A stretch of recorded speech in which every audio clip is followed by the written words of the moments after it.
अच्छा, बिस्मिल्लाहिर्रहमानिर्रहीम, बिस्मिल्लाहिर्रहमानिर्रहीम, बिस्मिल्लाहिर्रहमानिर्रहीम। बेटा मैंने जो आज आपको टॉपिक पढ़ाना है ना, उसका नाम है, मैं थोड़ा सा देखिए, हम काइनेमेटिक्स पढ़ रहे थे। हम क्या पढ़ रहे थे? काइनेमेटिक्स। काइनेमेटिक्स में से अभी कुछ बातें रहती हैं, ठीक है कि नहीं? लेकिन जो चीजें रहती हैं ना, उनमें फोर्सेस के रेफरेंसेस बहुत ज्यादा है। काइनेमेटिक्स में जो चीजें बच गई हैं वो है जिनमें फोर्सेस के रेफरेंसेस बहुत ज्यादा है। तो मैं अब जो टॉपिक शुरू कर रहा हूं उसका नाम है फोर्सेस। और फोर्सेस के बाद I will come back to the, और साथ फिर यहां पर मैं इक्विलिब्रियम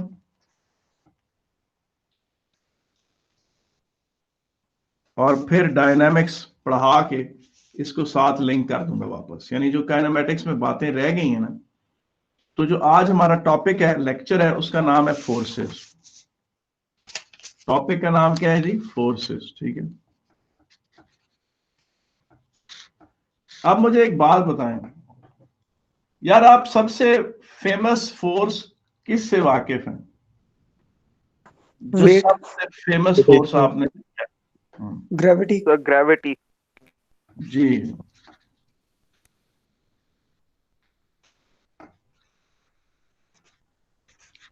ग्रेविटेशनल फोर्स, या जिसे आप ग्रेविटी भी कहते हैं,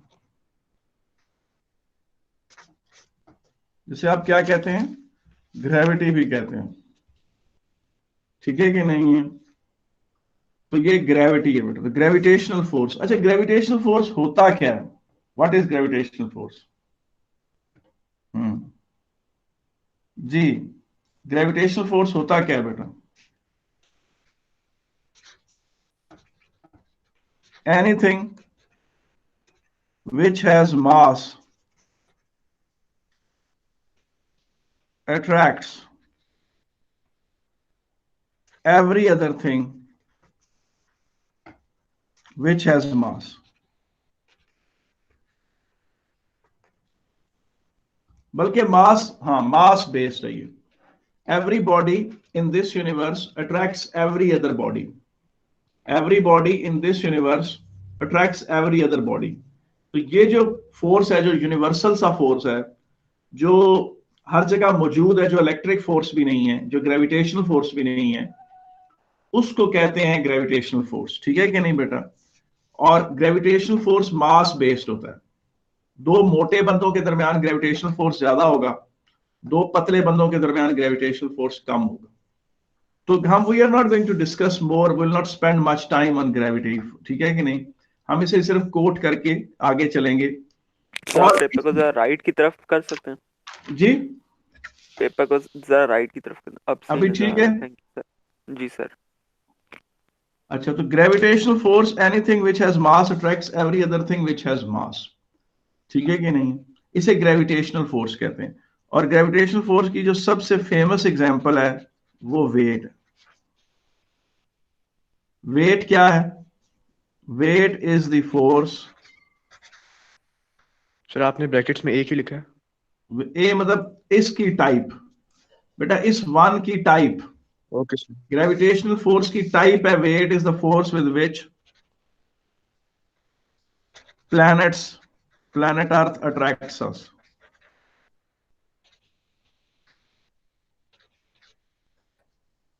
wait is the force with which the planet earth attracts us. और दूसरी टाइप की है force of attraction between planets and star.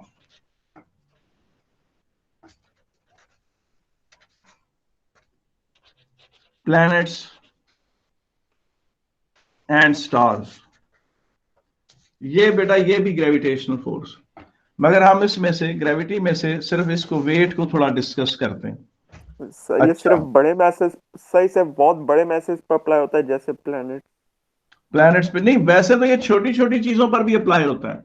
दो कुर्सियां भी एक दूसरे को ग्रेविटेशनली अट्रैक्ट करती हैं, मगर वो फोर्स इतना कम होता है, इतना कम होता है कि ऑलमोस्ट आप उसे इग्नोर कर सकते हैं। मतलब दो कुर्सियों के दरमियान जो फोर्स होगा वो मैं आपको भी बता देता हूं। वो दो कुर्सियों के दरमियान जो फोर्स होगा, ग्रेविटेशनल फोर्स। क्या जी? दो कुर्सियों के दरमियान जो ग्रेविटेशनल फोर्स होगा वो शायद इतना हो। आप मुझे बताइए, तो बहुत थोड़ा नहीं? इसलिए हम उसको डिस्कस ही नहीं करते, ठीक है कि नहीं। दो मोटे बंदे भी एक दूसरे को ट्रैक्ट करते हैं, लेकिन दो मोटे बंदों के दरमियान भी जो फोर्स होगा वो रफली इतना ही होगा, या इसको 10 या 100 से मल्टीप्लाई कर लें, तकरीबन बिल्कुल है ही नहीं, बिल्कुल तो इतना ज्यादा तो इसने होना नहीं है। तकरीबन इतना कम है तो फिर तो यानी कि निग्लेजेबल है, नहीं कभी फील नहीं हो सकती अट्रैक्शन। हाँ, मैंने कहा ना कि हमें जो only dominant gravitational force feel होता है वो हमारा वेट है। उसकी वजह ये है कि वो हमारे और प्लेनेट अर्थ के दरमियान force of attraction. Planet earth एक बहुत बड़ा ऑब्जेक्ट है with a huge amount of mass, हाँ, उसकी इसलिए वजह, इसलिए इसकी वजह से बेटा, ठीक है। अच्छा, आप मुझे एक बात बताएं, छोटा सा एक क्वेश्चन है आप लोगों से, वो ये है कि अमूमन जब भी वेट को पढ़ाया जाता है ना, तो उसको हमेशा मास के साथ कंपेयर करके पढ़ाया जाता है। वेट को जब भी पढ़ाया जाता है तो वो हमेशा किससे कंपेयर करके पढ़ाया जाता है? मास के साथ। तो वो कहते हैं differentiate between weight and mass. तो वेट क्या चीज है? वेट फोर्स है with which planet attracts us, और मास क्या है जी? Amount of matter packed in a body. हाँ, quantity of matter in the body, quantity of matter in the body बेटा। Force with which planet attracts us, और दूसरा वो क्या है? Quantity of matter in the body, वो mass, ठीक है जी। ये मेजर्ड इन न्यूटन है,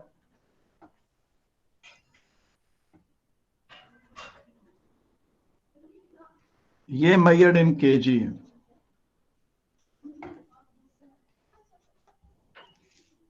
ये जनाब it changes from place to place,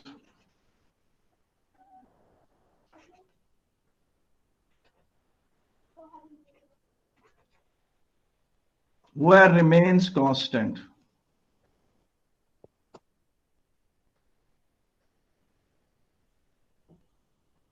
ठीक है ना। Force with which the planet attracts us measured in newton, changes from place to place, quantity of matter in the body, और ये रिमेन्स कांस्टेंट। और ये बेटा आपको पता है ये वेक्टर है, और ये क्या है? स्केलर है, ठीक है कि नहीं। एक वेक्टर है, एक स्केलर है। और उसके बाद अगली जो आखिरी बात है, पांचवी बात ये है, वो ये है कि वेट किसके बराबर होता है? वेट बराबर होता है mass into gravitational field strength.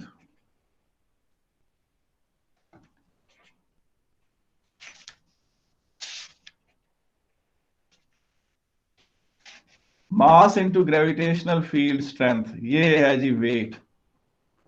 तो W is equal to mg। अब मैं इनको डिटेल में डिस्कस करता हूं, ठीक है ना। डिटेल में ये है कि प्लैनेट अर्थ की ग्रेविटेशनल फील्ड स्ट्रेंथ या ग्रेविटेशनल फील्ड इंटेंसिटी, क्या? ग्रेविटेशनल फील्ड स्ट्रेंथ और फील्ड इंटेंसिटी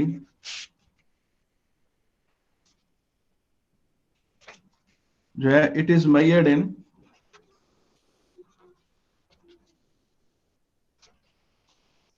न्यूटन पर केजी। प्लैनेट अर्थ हर 1 केजी को 9.81 न्यूटन से अट्रैक्ट करती है। प्लैनेट अर्थ जो है हर 1 केजी को 9.81 न्यूटन से अट्रैक्ट करती है। प्लैनेट अर्थ हर 1 केजी को 9.81 केजी से अट्रैक्ट करती है। अब अगर किसी का मास 100 केजी, तो प्लैनेट अर्थ उसको किससे अट्रैक्ट करेगी? mg 981 9.81 into 100, 981 Newton, 981 Newton. Planet earth हर 1 केजी को, हर वन तो 981 न्यूटन। अब आपको पता है, आप मून पे चले जाएं, मून पे चले जाएं, मून की ग्रेविटी है 1.6 न्यूटन पर केजी। मून की ग्रेविटी है 1.6 न्यूटन पर केजी। तो वहां किसी उसी 100 केजी का मास क्या होगा? 100 इंटू 1.6, 160 न्यूटन। मून पर आपका वेट कम होगा और अर्थ पर आपका वेट ज्यादा है। अगर ओलंपिक्स मून पर होते तो हाई जंप और लॉन्ग जंप का रिकॉर्ड बहुत ज्यादा होता। वहां पर लोग आराम से लंबी छलांग लगा देते। सर एक मिनट और पिछला पेज आराम करेंगे, से, जी सर पिछला पेज करेंगे, स्क्रीनशॉट लेनी चाहिए। अच्छा। बेटा ये रिकॉर्ड हो रहा है। ठीक है ये ठीक है सर। तो यहां तक ये बात होगी वेट की, ठीक है कि नहीं? और weight decreases as we move away from planet.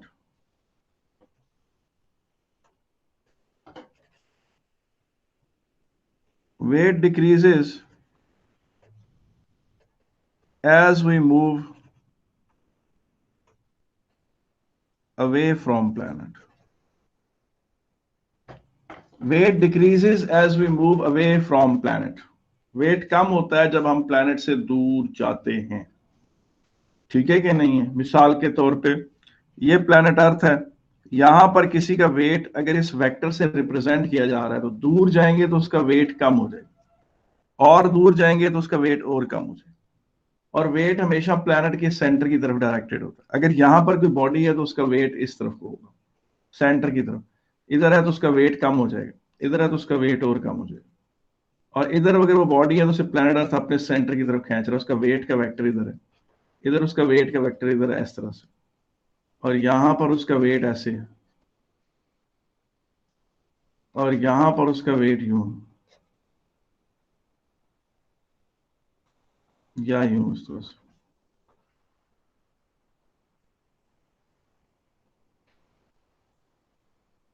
Sir हम ये चैप्टर पूरा कंप्लीट करेंगे, उसके बाद काइनेमेटिक्स पे जाएंगे वापस। जी जी बेटा, काइनेमेटिक्स बीच में आएगा, साथ मिक्स होकर आएगा।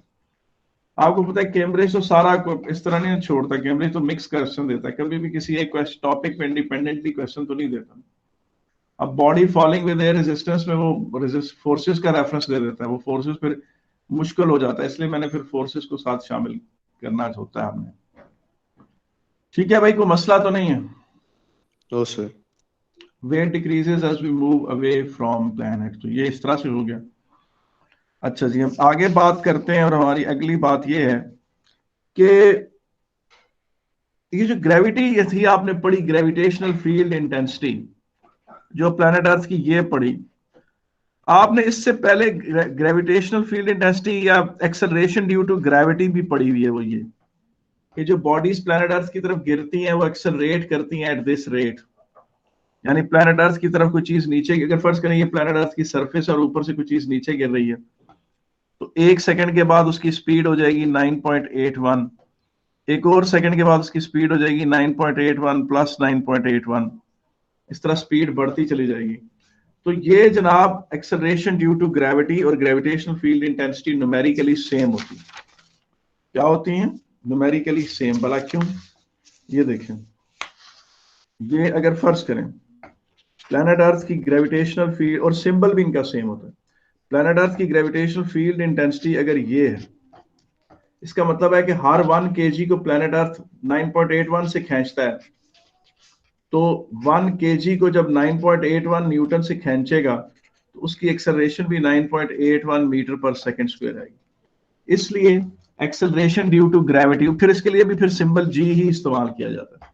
ग्रेविटेशनल फील्ड इंटेंसिटी और acceleration due to gravity numerically हमेशा सेम होती है। ग्रेविटेशनल फील्ड इंटेंसिटी क्या है? 1 केजी पे लगने वाला फोर्स। और एक्सेलरेशन ड्यू टू ग्रेविटी क्या है? जिस रेट पे वेलोसिटी इंक्रीज होती है when the body false towards the planet ignoring air resistance या एटमॉस्फेरिक ड्रैग। तो ये मैंने बातें आपको बताई हैं, ठीक है कि नहीं, कि acceleration due to gravity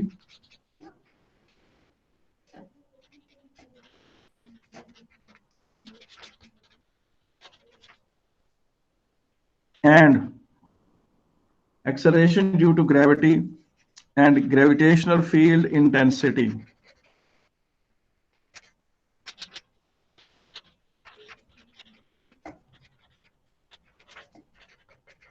are numerically same.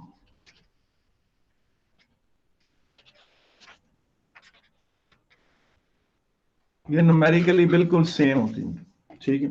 और साथ बेटा ये पांचवा पॉइंट था ना जो हमने लिखा था, तो पांचवा पॉइंट मास के कंपैरिजन में क्या है, मास की तरफ पांचवा पॉइंट क्या है, mass is a measure of inertia.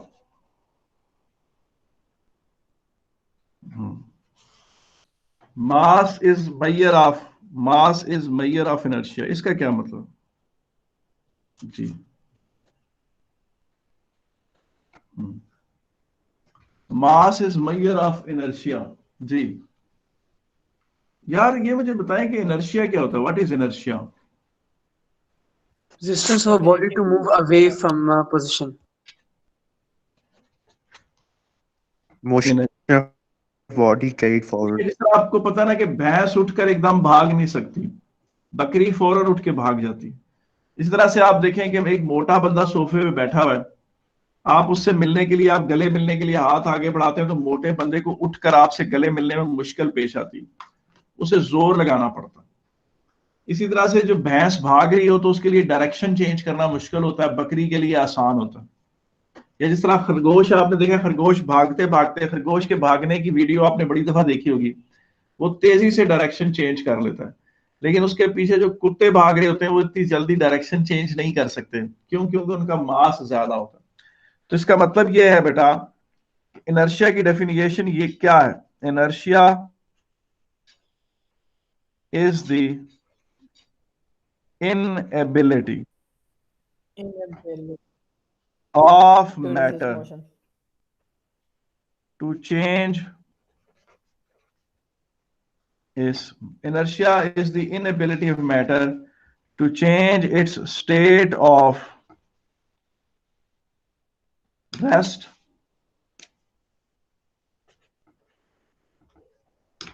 or uniform Sir, to motion resist motion नहीं लिख सकते? यानी कांस्टेंट वेलोसिटी जिसे कहते हैं,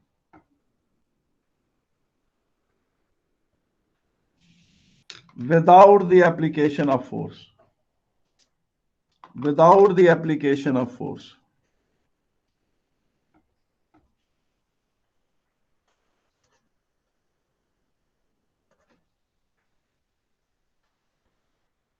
फोर्स के लिए हम वो लिख लेते हैं इस तरह जी। Inertia is the inability of matter to change its state of rest and of uniform motion without the application of force. ये है जी inertia। मैंने आपको बताया ना कि एक मोटे बंदे के लिए उठ के भागना मुश्किल है, भागना शुरू कर दे रुकना मुश्किल है, डायरेक्शन चेंज करना मुश्किल है, तो इनर्शिया ये चीज होती है। तो mass is the major of inertia.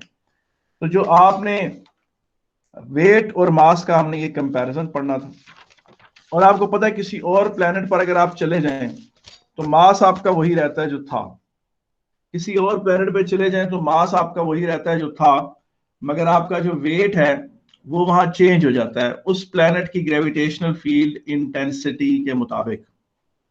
ठीक है, अब आगे चलते हैं। हम फोर्सेस के बारे में पढ़ रहे थे, फोर्सेस के बारे में जब बात आई थी तो बेटा फोर्सेस कितने हैं? एक है ग्रेविटेशनल फोर्स,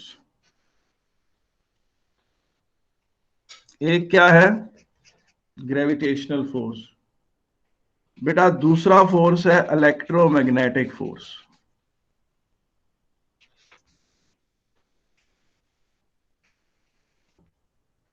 और बेटा उसके बाद तीसरा फोर्स है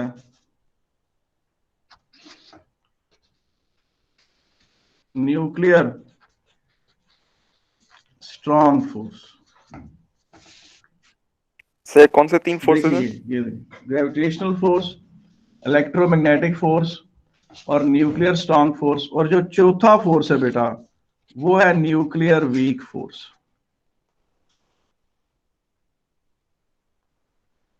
ये 4 फोर्स, टोटल फोर्स बेटा ये हैं 4। ग्रेविटेशनल फोर्स अस्सलाम वालेकुम सर, मैं लेट आया था तो रिवाइज करते हैं सर। बेटा यहीं से देखो, यहां से ज्वाइन करो।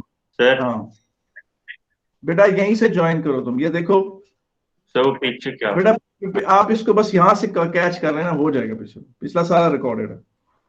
Gravitational force, electromagnetic force, nuclear strong force और न्यूक्लियर वीक फोर्स।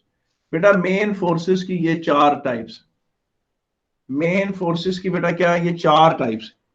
तो ग्रेविटेशनल फोर्स जो है उनमें से कौन सा है, उसमें आपने पढ़ा था आवर वेट। वेट जो है वो एक ग्रेविटेशनल फोर्स है, जो आपने पढ़ा है W = mg। ग्रेविटेशनल फोर्स एक forces between planets and stars भी है।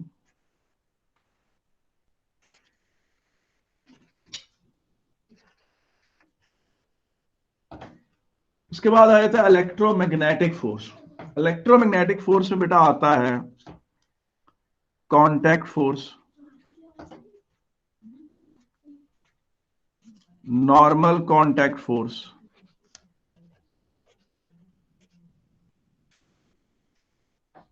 फ्रिक्शनल फोर्स,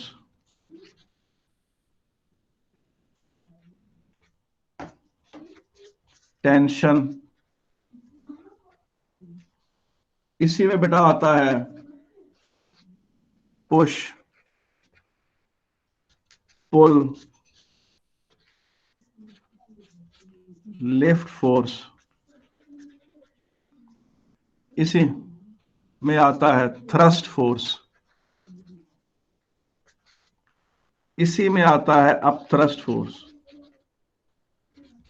बेटा आप अपनी आम जिंदगी में जितने भी फोर्सेस से आपका पाला पड़ता है, जितने भी फोर्सेस से आपका पाला पड़ता है, वो सब के सब बेटा electromagnetic force. Thrust force, drag force, जिसको आप विस्कस ड्रैग कहते हैं,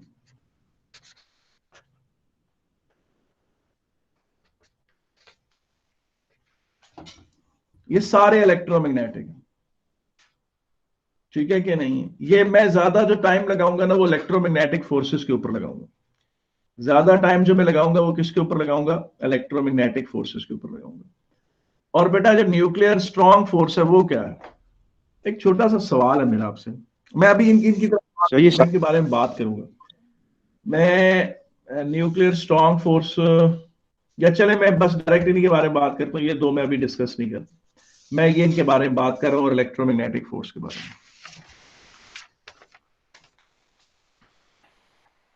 जी आप मुझे ये बात बताएं कि ये दो पॉजिटिव चार्जेस, ये प्रोटॉन प्रोटॉन एक दूसरे को रिपेल कर रहे हैं, इस फोर्स को क्या कहते हैं?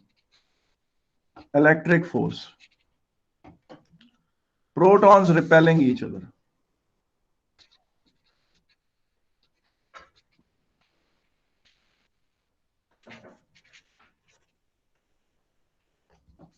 ठीक है कि नहीं? ये इलेक्ट्रिक फोर्स।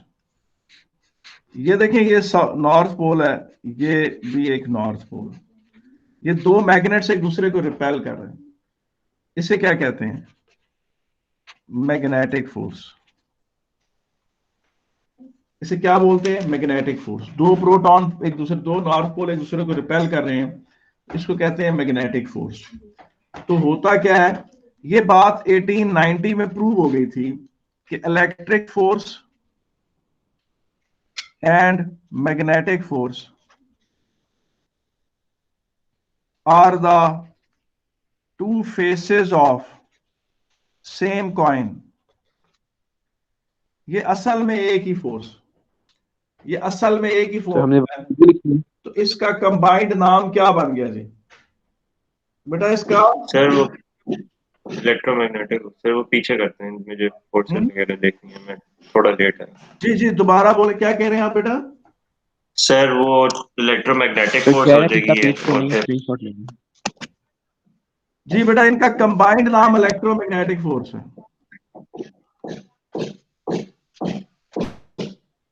सर पीछे वाला पेज खोल दें, वो मैंने देखना है। बेटा ये वाला,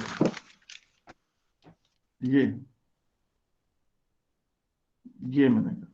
बेटा मैं भेज रहा हूँ ना, मैं ये वीडियो रिकॉर्ड हो रही है, ये आपको मिल जाएगी, आप क्यों फिक्र कर रहे हैं? सर हम ऐसे करें कि हमने जो भी चीजें लिखनी है हम उसको यानी पूरी वीडियो कॉन्सेप्ट का लर्न करने के बाद रिकॉर्डिंग के जरिए फाइंड आउट कर लें, लिख लें। हाँ अभी आपको मिल जाएंगे। और अगर आप कहते हैं बस आज अच्छा ये पक्का ये इनकी फोटो में भी भेज देता हूँ, इन सारी ये जो शीटें मिल रही है ना, ये सब बेटा मैं पिक्चर्स भेज रहा हूँ, फिक्र ना करें, आज आज मिल जाएंगी सब कुछ।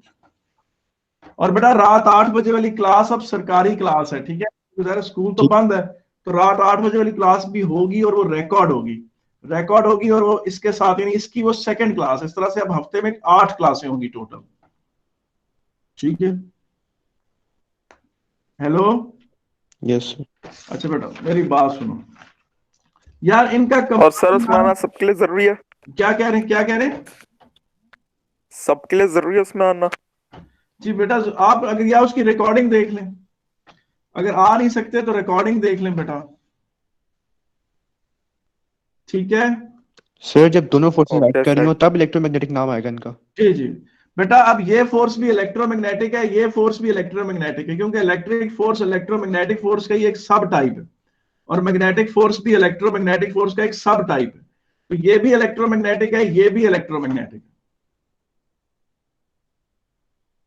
ठीक सही है। समझ नहीं आ रहा मुझे, कैसे दोनों इलेक्ट्रोमैग्नेटिक है, सही से बेटा समझ मैं नहीं आ इसकी रहा। थ्योरी में नहीं जा रहा बेटा, इसकी थ्योरी बड़ी कॉम्प्लेक्स है, मैंने सिर्फ इतना बात आपको बताई है कि दो पॉजिटिव चार्जेस के दरमियान जो फोर्स ऑफ रिपल्शन होता है उसे इलेक्ट्रिक फोर्स कहते हैं, दो मैग्नेट्स के नॉर्थ नॉर्थ में जो रिपल्सिव फोर्स है उसे मैग्नेटिक फोर्स कहते हैं। ये बात 1890 में उनको पता चल गई कि ये असल में they are the two faces of the same coin. कैसे हैं ये मैंने एक्सप्लेन नहीं किया, मैंने इनकी उसकी ज़ाहिर इलेक्ट्रोमैग्नेटिज्म में तो मैं गया ही नहीं हूँ, मैंने सिर्फ आपको इतना बताया है कि आप ये मान लें कि ये असल में दोनों एक ही फोर्स की दो टाइप्स हैं।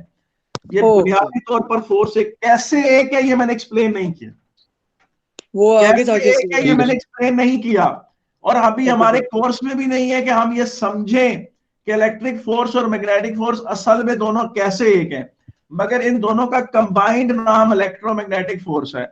ये भी एक इलेक्ट्रोमैग्नेटिक फोर्स है, ये भी एक इलेक्ट्रोमैग्नेटिक फोर्स है। दोनों एक टाइप की इलेक्ट्रोमैग्नेटिक फोर्स है। पॉजिटिव को रिपेल करे इलेक्ट्रोमैग्नेटिक, जहां पॉजिटिव नेगेटिव को अट्रैक्ट करे इलेक्ट्रोमैग्नेटिक, जहां मैग्नेट्स एक दूसरे को अट्रैक्ट करें इलेक्ट्रोमैग्नेटिक, जहां मैग्नेट्स एक दूसरे को रिपेल करें, ये सारे इलेक्ट्रोमैग्नेटिक। अब मुझे तो यहां तक ठीक है कि नहीं, कैसे हैं ये हमने नहीं पढ़ा, ठीक है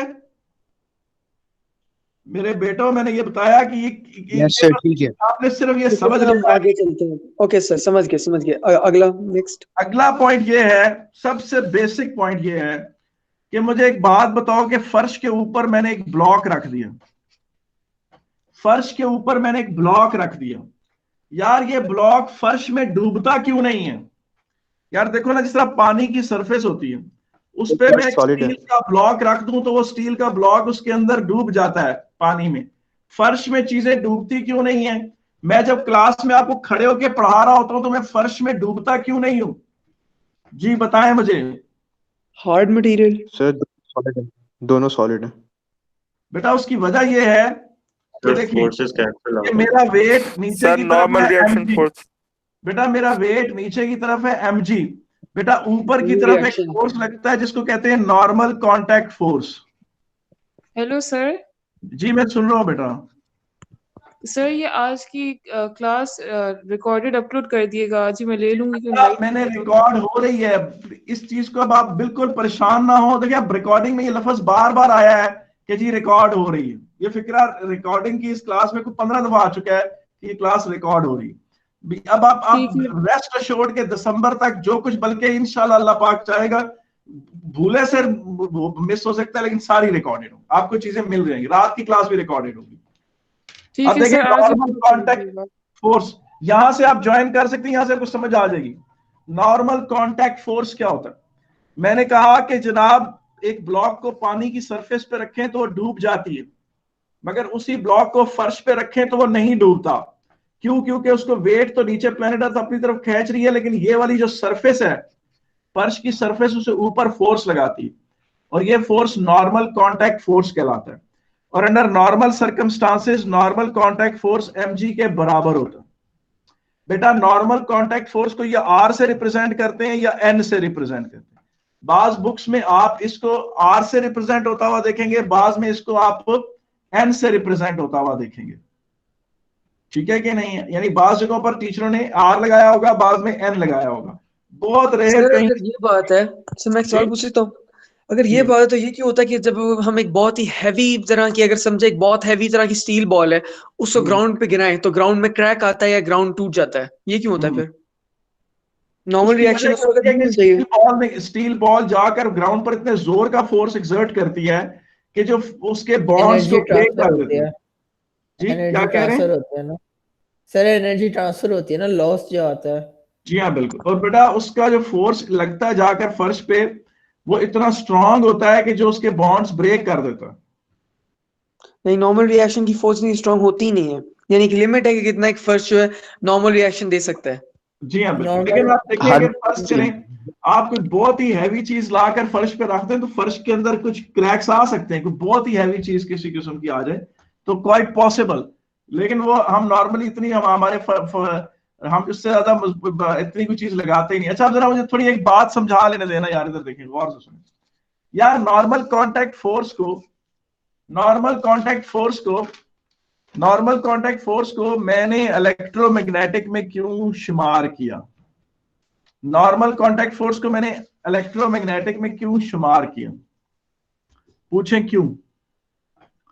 ये देखें, ये वो ब्लॉक है, ये नीचे फर्श है।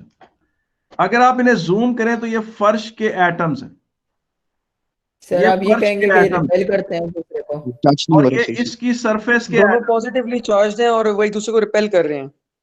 तो जब दो एटम्स बहुत करीब आ जाएं, जब दो एटम्स बहुत ही करीब आ जाएं, इतने करीब आए कि वो जो बॉन्ड लेंथ नहीं होती, बॉन्ड लेंथ जो आप केमिस्ट्री में पढ़ते हैं उससे भी ज्यादा करीब आ जाए, तो nucleus nucleus repulsion dominant interaction होती। जब दो एटम्स बहुत करीब आ जाएं, बहुत ही ज्यादा करीब आ जाएं, तो nucleus nucleus repulsion dominant interaction होती है। Nucleus nucleus repulsion dominant interaction होती है। तो जनाब ये है पॉजिटिव और ये पॉजिटिव रिपेल करता है। और चूंकि ये फोर्स एक इलेक्ट्रिक फोर्स है, और हमने अभी पढ़ा कि इलेक्ट्रिक फोर्स तो बुनियादी तौर पर इलेक्ट्रोमैग्नेटिक फोर्स की एक सब टाइप है, इसलिए normal contact force electromagnetic force कहलाता है। अब मुझे बताएं कोई मसला तो नहीं है यहां तक? सर सर ये अगर ऐसा जब ये होता, जी मैं सुन रहा हूं। सर ये जब मूव करते हैं, ये जो व्हील्स लगाए हुए हैं आपने, I'm presuming, ये व्हील्स तो नहीं लगाए यार, ये एटम्स बनाए होंगे। अच्छा अल्लाह के बंदे, ये सरफेस है ना, ये इसकी सरफेस पे जो एटम्स हैं ये दिखाए हैं, इसकी सरफेस के एटम्स। अच्छा सही। सर ये अगर आप ये और इतने ये एटम्स ब्लॉक से है, बात कर रहे हैं ये ब्लॉक की सरफेस के एटम्स हैं। और यार जो सर, लोअर सरफेस की एटम्स के प्रोटॉन न्यूक्लियस हैं, वो इस सरफेस की सरफेस के अपर लेयर पे जो एटम्स हैं उनके न्यूक्लियस न्यूक्लियस आपस में रिपेल करते हैं यार, उस वजह से नॉर्मल कांटेक्ट फोर्स जनरेट होता है। सर सही। सर अगर आप इतने डेप्थ न्यूक्लियस तक जा रहे हैं तो सर अगर कोई पोलर क्या नाम है होता, क्या कहते हैं, कंपाउंड होता है, कुछ भी होता है जिसमें अंदर ही डाइपोल डाइपोल फोर्स मौजूद होती है, तो उसकी वजह से ऑल्टर नहीं हो जाती उसका वेट और नॉर्मल रिएक्शन फोर्स वगैरह? क्योंकि अगर न्यूक्लियस की आप फोर्स की बात कर रहे हैं, अगर कोई पोलर चीज होती तो वो अट्रैक्ट भी तो कर सकती होती, जैसे अगर कोई जमीन के साथ कुछ एनीथिंग। जी वो बात आपकी ठीक है। वो अगर आप अगर एक फर्ज करें गीली मिट्टी यहां रख देते हैं तो ये वेट तो मौजूद है। अच्छा, इसको नॉर्मल कांटेक्ट फोर्स भी मौजूद है, उसके अलावा स्टिकी फोर्सेस मौजूद हैं जो एक दूसरे के साथ वो मतलब इंटेंगल हो जाते हैं। वो और कॉम्प्लेक्स फोर्सेस हैं, वो हमने नहीं डिस्कस किए, मगर वो मौजूद होते हैं। मगर ओवरऑल एक upward force normal contact force लग रहा होता है, ठीक है कि नहीं? वरना ये मिट्टी इसके अंदर डूब जाए, डूबती तो नहीं ना फर्श के अंदर, चीजें इसलिए नहीं डूबती कि फर्श एक अपवर्ड फोर्स लगाता है जिसको नॉर्मल कांटेक्ट फोर्स कहते हैं। ठीक है सर। अच्छा बेटा, हर सरफेस अपने परपेंडिकुलर जोर लगाती है, हर सरफेस अपने परपेंडिकुलर जोर लगाती है। ये देखें, ये एक सरफेस है यूं, ये इसका मास, ये वेट ऐसे एक्ट कर रहा है, ये नॉर्मल कांटेक्ट फोर्स है। अब उसके बाद आप ये चीज देखें कि इसी सरफेस को आप तिरछा कर दें, यूं कर दें, तो इस सरफेस को तिरछा कर दें, इंक्लाइंड प्लेन बना दें इसको, क्या बना दें, इंक्लाइंड प्लेन बना दें, तो फिर क्या होगा, ये बॉडी इस तरह चली जाएगी, इसका वेट ऐसे ही एक्ट कर रहा होगा, मगर नॉर्मल कांटेक्ट फोर्स यूं एक्ट करेगा। Normal contact force as the weight suggest, ये 90 डिग्री का एंगल है। नॉर्मल का मतलब क्या है, परपेंडिकुलर, लफ्ज परपेंडिकुलर, इसका मतलब है नॉर्मल कांटेक्ट फोर्स हमेशा परपेंडिकुलर होता है। बेटा जी नॉर्मल कांटेक्ट फोर्स हमेशा क्या होता है बेटा, परपेंडिकुलर होता है। टू द इसी सरफेस। तरीके से देखें, आगे चलते हैं, आगे चीज देखें कि नॉर्मल कांटेक्ट फोर्स, फर्ज करें ये कोई दीवार है, ये दीवार है, ये फर्श है, यहां पर आपने कोई ये लैडर लगा दी है। अब इस लैडर पर भी, इस लैडर का वेट mg नीचे की तरफ एक्ट कर रहा है, और ये जो फर्श है ये इसके ऊपर एक फोर्स लगा रहा है, इसे कहते हैं नॉर्मल कांटेक्ट फोर्स। और दीवार भी इसके ऊपर एक ऐसे फोर्स लगा रही है, उसको कहते हैं नॉर्मल कांटेक्ट फोर्स। तो ये नॉर्मल कांटेक्ट फोर्स यहां एग्जिस्ट करते हैं। मुझे बताएं कोई मसला तो नहीं है यहां तक, बेटा आपको नॉर्मल कांटेक्ट फोर्स समझ आ गया कि नहीं आया? हो गया सर। बेटा नॉर्मल कांटेक्ट फोर्स पर आज तक सबसे मुश्किल तरीन क्वेश्चन जून 1998 में आया था, आज तक, वो ये था कि उसने कहा कि जी कोई ये कले की एंट्रेंस है, कैसल की एंट्रेंस क्या है, ये वो आपको होता है ना, कले की एंट्रेंस क्या होती है, वो बड़े से गेट होते हैं, उनके ऊपर पत्थर लगे हुए होते हैं ना, इस तरह से। उसने कहा कि इस कले के ऊपर जो ये वाला पत्थर है, उसकी उसने डिटेल में शक्ल बनाई हुई थी कि कहता है ये इस तरह का पत्थर है, यूं, और ये 10 डिग्री का एंगल है। उसने कहा कि इस पत्थर के ऊपर एक पत्थर है ऐसे, और इसके साथ यूं पत्थर है, और फिर आगे जाहिर है वो पूरा ऐसे करके गेट बना हुआ था नीचे में। अब जाहिर है वो सारी स्ट्रक्चर तो नहीं मैं बनाना है।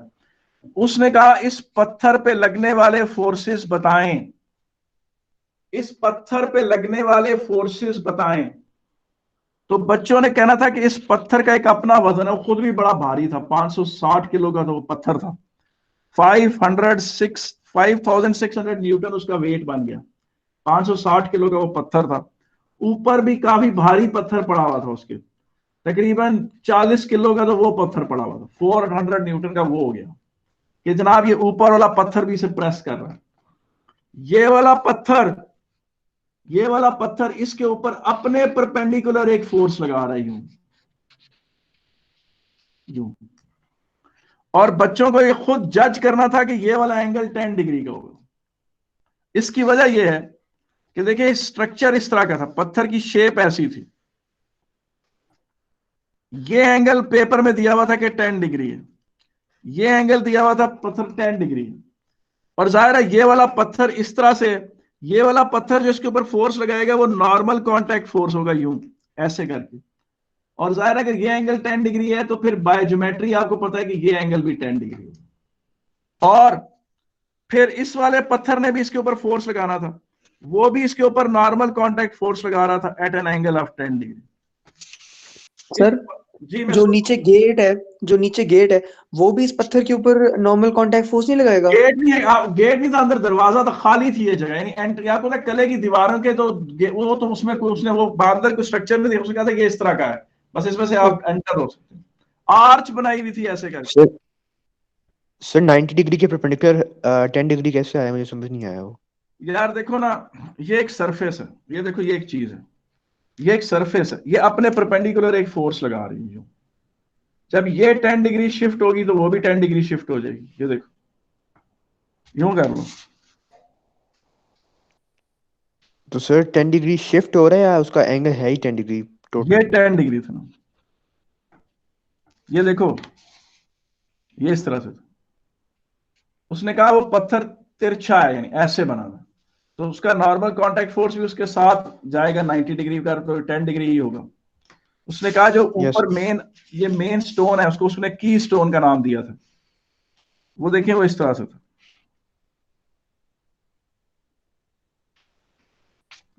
ये उसने उसके एंगल दिए हुए थे 10 डिग्री। जी, तो आप मुझे बताएं, ये आप इसकी सरफेस पे जो इस तरह करके फोर्स लगेगा, ये वाला पत्थर लगाएगा उसके ऊपर, ये बटा एंगल कितना है, ये 10 डिग्री है। और ये वाला जो फोर्स यू लग रहा है, ये भी बेटा 10 डिग्री है। जी, कोई मसला तो नहीं? No sir. यार आपको नॉर्मल कांटेक्ट फोर्स समझ में आ गया कि नहीं? तो मुझे 10 डिग्री वाला सही तरीके से अभी तक समझ नहीं आ रहा। यार सादी सी बात है, ये देखो ना, ये एक सरफेस है, ये एक सरफेस है, ऐसे करके ये सरफेस अपने परपेंडिकुलर एक जोर लगा रही है ये, ठीक है ना। अगर ये सरफेस इस तरह टिल्ट होती है, यानी इस तरह टिल्ट होती है, तो उसके साथ उसका वो भी टिल्ट, यहाँ बना के देख लेते हैं यूं। वो वाली सरफेस क्योंकि 10 डिग्री टिल्ट जो यानी हम समझेंगे परपेंडिकुलर, वो भी यानी कि जो यूजुअल सरफेस है 10 डिग्री अपवर्ड होगी। समझ गया? बिल्कुल बिल्कुल बिल्कुल। ओके। सर इसका क्वेश्चन में क्या इफेक्ट पड़ेगा? कुछ नहीं, बस ये था कि आप उसने ये 10 दिया हुआ था, इसको पहचान के आपने इधर 10 लिखना था, यानी आपने ये रियलाइज करना था। उसने कहा था पत्थर पे लगने यस वाले, सर, ठीक है, समझ आ गया सर।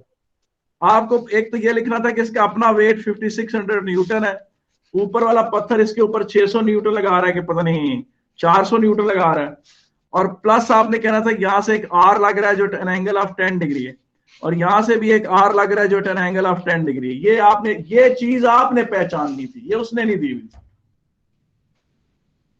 ठीक है कि नहीं? यार देखो ना, ये एक सरफेस है यार, ये अपने सरफेस सर आ गई समझ, सर आ गई समझ। तो ये अगर टिल्ट होगी तो उसके साथ उसका 90 डिग्री भी साथ साथ टिल्ट होगा। ठीक है? And it was a Yes, very good question, मैं इसको बहुत पसंद करता हूं इस question. It was one of the best questions जो कैम्ब्रिज की हिस्ट्री में आया।